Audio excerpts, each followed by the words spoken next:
మా అమ్మ చనిపోయే ముందు 2 months 2-3 months మా అమ్మని భయంకరంగా అర్థం చేసుకుంటాను. చెప్పిన ప్రతి మాట వినేవాడిని. ఎందుకో మా అమ్మ పాపం భయంకర స్ట్రగుల్ అవుతుంది నాకు అర్థమైంది. అక్కడ ఒక టైం వస్తుంది చూసారా, మనం కూడా ఎంత ఎదవైనా అర్థం చేసుకుంటాడు. ఆ పక్కలో నేను ఎంత ఇబ్బంది పడుతున్నాను ఆ టైంలో నేను మళ్ళీ అర్థం చేసుకునేది బ్రో. చిన్న మాట, ఒకప్పుడు నేను రోడ్లో పేరాపర్ వచ్చినాడు అంటే నేను పంపము అనేవాడిని. అలాంటిది ఒక మాట చెప్పిన వెంటనే వెళ్ళేవాడిని.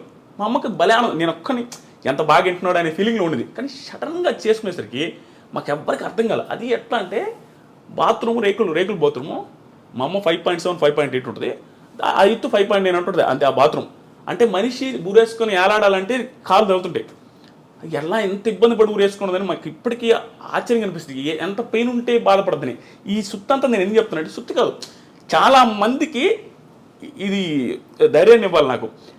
ఆ పొజిషన్ నుంచి మా అమ్మ లైఫ్ మారదులే ఇంకా నా జీవితమే ఇంతే అనుకుని సూసైడ్ చేసుకుంటే, అంటే నేను ఇంకా నా లైఫ్ మారదు అనుకుంటే, నేను ఇప్పుడు 20 మంది లైఫ్లు మారుస్తున్నా. నేను సెలూన్ పెట్టి నా సెలూన్లో 20 మంది పనిచేస్తున్నారు, నా చుట్టూ 5-6 మంది ఉంటారు, వాళ్ళ లైఫ్లు నేను చూసుకుంటూ ఉంటాను. ఇన్ని లైఫ్లు నేను మారుస్తుంటే మా అమ్మ లైఫ్ మార్చలేను అనుకున్నది. హోప్లెస్గా అయిపోయి సూసైడ్ చేసుకుని చచ్చిపోయింది. ఇంకా ఆనందం ఉంటుంది. అదే మా మదరు సూసైడ్ చేసుకోకుండా ఎదిరించి పోరాడి ఇక్కడ దాకా ఉండుంటే ఈరోజు మా మదర్ ఉన్నప్పుడు నా సక్సెస్ ఇంకా ఎక్కువ ఉండేది కూడా, ఆనందంలో ఇంకా హ్యాపీగా ఉండదు. ఇప్పుడు మేము వీడియో చేస్తున్నాం, మా అమ్మ మదర్ కూడా మా వీడియోస్లో ఉండుంటే ఇంకా ఎంత బాగుంటుంది. ఇవన్నీ ఆలోచించుకుంటుంటే నాకు అనిపిస్తుంది, ఒరే నాయన సూసైడ్ ఎందుకు చేసుకుంటారో, నా లైఫే బెస్ట్ ఎగ్జాంపుల్. అసలు టర్నింగ్ పాయింట్ ఉండదు, హ్యూజ్ ప్రాబ్లమ్స్ కానీ మా అమ్మ సూసైడ్ చేసుకున్నది. నా లైఫ్ ఈరోజు ఎట్టుంది, ఏ రకంగా ఉంది. మా ఊర్లో ఇంకొక ఎగ్జాంపుల్ నేను క్వశ్చన్ కూడా అడగ, నాకు మా ఊర్లో చిన్న ఎగ్జాంపుల్ చూడండి లైఫ్ మారడానికి.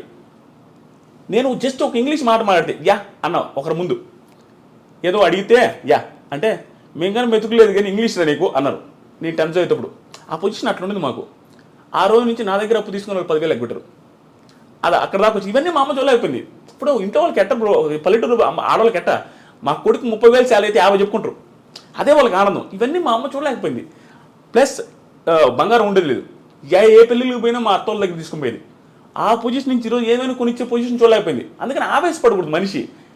ప్రతి ఒక్కడికి నేనే సక్సెస్ అయినా బ్రో, నా దగ్గర టాలెంట్ లేదు, నేను జెన్యున్గా ఒప్పుకున్నా, నా దగ్గర ఏ టాలెంట్ లేదు, మాట్లాడతా అంతే, ఏది హార్ట్ఫుల్గా మాట్లాడతా, ఏది అనిపిస్తే అది మాట్లాడతా. టాలెంట్ లేని నేనే పెద్దగా చదివాను కూడా కాదు, ఓకే ఏదో వచ్చాయి.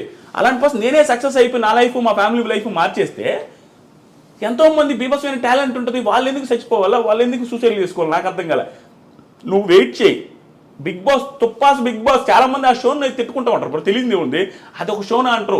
ఇన్ని చెప్తుంటే ఆ షో ఒక లైఫ్ మార్చింది, ఒక ఫ్యామిలీ లైఫ్ మార్చింది, మా తరాన్ని మార్చింది. ఇక్కడ నుంచి మా తరం స్టార్ట్ అయిపోద్ది, మా ఒక జనరేషన్ మార్చినట్టే. దాంతోపాటు నా చుట్టూ ఉండే వాళ్ళకి 20 మంది బతుకుతున్నారు. దీంట్లోనే కెరీర్ ఎత్తుక్కోగలిగిన టైం వస్తే అన్ని కలిసి వస్తే, అలాంటిది వేరే వాళ్ళు ఎందుకు ఎత్తుకోలేరు, చదువుకొని బాగా చదువుకునే వాళ్ళు. సో నేను ఈ ఇంటర్వ్యూలో కానీ ఎక్కడొచ్చినా నేను ఈ పాయింట్ నా జీవితం మొత్తం చెప్తా ఉంటా, సూసైడ్లు చేసుకోవద్దు. ఏ లైఫ్ ఏ టైంలో నీకు రోడ్డు మీద 1 కోటి రూపాయలు దొరుకుతుందో తెలియదు. నీకు ఏ పిల్ల నిన్ను నచ్చి ఆ పిల్లకి 100 కోట్ల రూపాయలు నీకు తెలియదు. నీకు ఎక్కడైనా చేంజ్ అయిపోవచ్చు, నీ లైఫ్ మొత్తం డిజాస్టర్ నుంచి హై క్లాస్లోకి వెళ్ళిపోవచ్చు.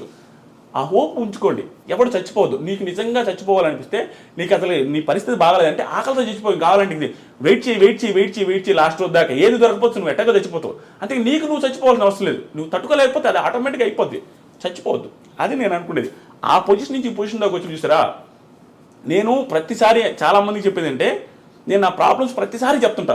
ఎందుకు తెలుసా, నాకు ఇప్పుడు ప్రాబ్లం ఉంది నేను చెప్పట్లా, నేను డైరెక్ట్గా చెప్పే కదా 33 లక్షలు ఒక నెలలో వచ్చినాయి. నాకు ప్రాబ్లం లేవు, సింపతి కాదు ఇది. నాకు ఒకప్పుడు ప్రాబ్లమ్స్ ఉన్నాయి, ఇప్పుడు లేవని చెప్తున్నా. ఇది ఇన్స్పిరేషన్గా ఉంటుంది, జనాలు చూసేవాళ్ళకి అనే ఉద్దేశంతో చెప్తుంటా. ఎందుకంటే చూసేవాడికి ఒకటి, మరి వాడి పొజిషన్ ఆ రోజు ఇంత బ్యాడ్ అంటారా, మంది అంత బ్యాడ్ కూడా లేదు. ఇప్పుడు ఆడి లైఫే మారింది, మన లైఫ్ ఎందుకు మారదురా, ఎందుకు మనం చచ్చిపోవాలనే ఆ హోప్ రావాలి జనాలలో. సూసైడ్ చేసుకునే అంత ఎదవలు లేరు. మా అమ్మని ఇప్పటికీ మా ఊర్లో తిడతారు, ఎదవగాపోతే ఆ రోజు సూసైడ్ ఆ పిల్ల ఆ ఎదవగాపోతే అటు చచ్చిపోకుండా ఈరోజు బంగారం ఉండి కదనే ఆవేశపడి ఆ పిల్ల అటు చేసుకుంది కానీ మా అమ్మల్ని తిట్టా ఉంటారు అందరూ. అంతే కదా, చాలా ఇది బ్రో ఇవన్నీ.